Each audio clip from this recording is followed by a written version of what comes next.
We've seen a lot of really good roguelikes in the past few years. Hades, Returnal, Into the Breach, and so many more have pushed the genre in new directions while built around really tight controls and a hook that has you pushing for just one more run. Dreamscaper, developed by Afterburner Studios, deserves to be celebrated with the greats. It takes so much of what those games did right, infuses a Persona-esque confidant system, and takes a look at mental health in a really interesting way. I didn't expect this game to be one of my favorites this year so far. If you've played any of the above mentioned games, you'll know exactly what you're getting into.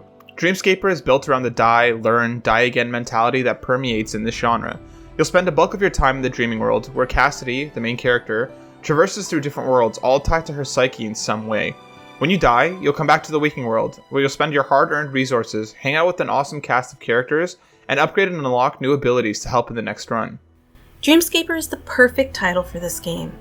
It's a work of art and really plays on the style to make you feel as if you're floating through a dream, and in some cases, a nightmare. Each level seems to delve into a new color scheme that brings you deeper into the world.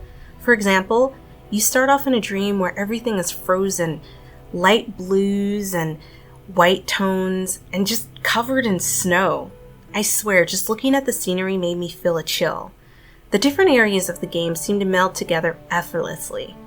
And once again, this seamless transition from dreaming to waking life is so well done that you can't help but be in awe and inspired by it all.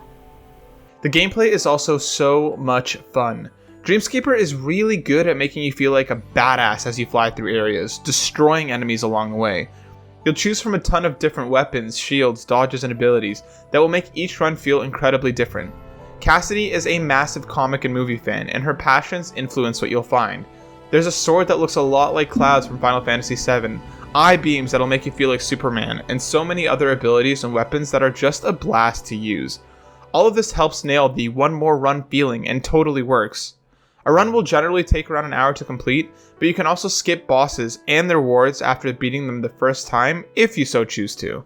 I don't usually play roguelike games because I find starting over to be tedious, but what I did like about Dreamscaper is the fact that starting over didn't feel like a total loss. Each time you went through a level, you unlocked different weapons and skills, and even though you didn't keep them once starting over, you were excited at the aspect of finding them again. I also love the fact that after waking, you could then go to different locations and meet new people, and cultivate relationships, which helped you learn more about the story and the problems that Cassidy faced. Let's not forget the fact that you can craft in this game, and I love crafting. And you get to give these crafts as gifts to the people you meet, which helps you build a stronger and better relationship, kind of like in real life. I won't lie though, Fernando was my favorite at first, and I was already trying to put him and Cassidy in a relationship until he mentioned his wife. Oh well, one can dream.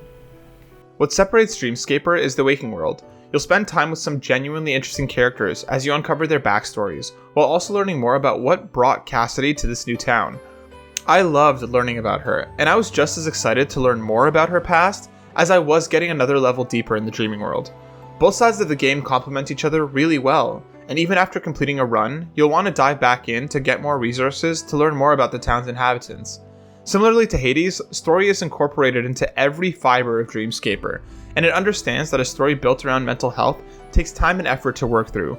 It's kind and supportive as Cassidy works through her issues, and I loved everything about it.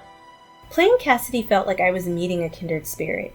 She was my kind of girl, and we actually have a lot in common, including our love for comics and dope movies. You can tell right away that a lot of her art is inspired by the things she has a genuine interest in. I also felt I could relate to her the more I saw how she responded to those around her. The feeling of being alone and depressed is something I've definitely struggled with. I think the developers did an amazing job of portraying this in the game. This was very much a story of a girl struggling with herself and trying not to drown in her own negativity. Though we've all heard about the tortured artist, they didn't overplay it in this game, and I'm pretty excited about that. Everything in the game, from her art to the state of her room, has a purpose. Her home gets increasingly more disheveled and messy, and as you progress through the game, her room changes with her, for better or for worse. You can easily use this as a metaphor for Cassidy's life, as her room reflects her mental state.